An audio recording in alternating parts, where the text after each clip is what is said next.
10月11日，今年首季冬候鸟已经陆续抵达海南越冬，在海南东寨港国家级自然保护区已经出现了黑翅长脚鱼、黄尾尖、洲锦斑鸠、白腹雁、绿鹭、斑鱼狗等多种鸟类的身影。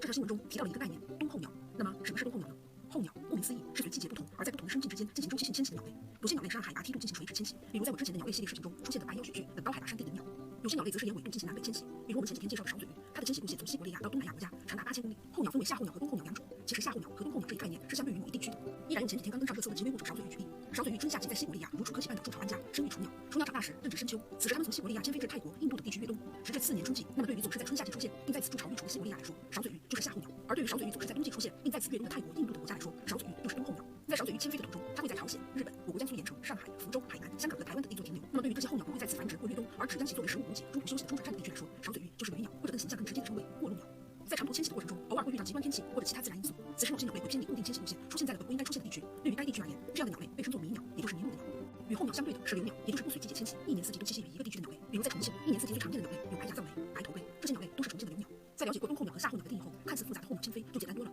全球有9大候鸟迁飞区，分别是中亚迁飞区、黑海地中海迁飞区、密西西比美洲迁飞区、东亚澳大利西亚迁飞区、太平洋美洲迁飞区、东大西洋迁飞区、西太平洋迁飞区、西亚东非迁飞区，还有大西洋美洲迁飞区。在这9大迁飞区中，有4个迁飞区经过我国，分别是西亚东非迁飞区、西太平洋迁飞区、中亚迁飞区、东亚澳大利西亚迁飞区。在我国国内，候鸟主要沿3条路线迁徙，分别是西部迁徙路线，内蒙古西部、甘肃、青海和宁夏的候鸟秋季向南迁飞到四川盆地西部和云贵高原越冬；中部迁徙路线在内蒙古东部、中部草原、华北西部以及陕西地区繁殖的候鸟秋季开始进入四川盆地或继续向华中以及更南的地区越冬。东部迁徙路线在俄罗斯、日本、朝鲜半岛以及我国东北与华北东部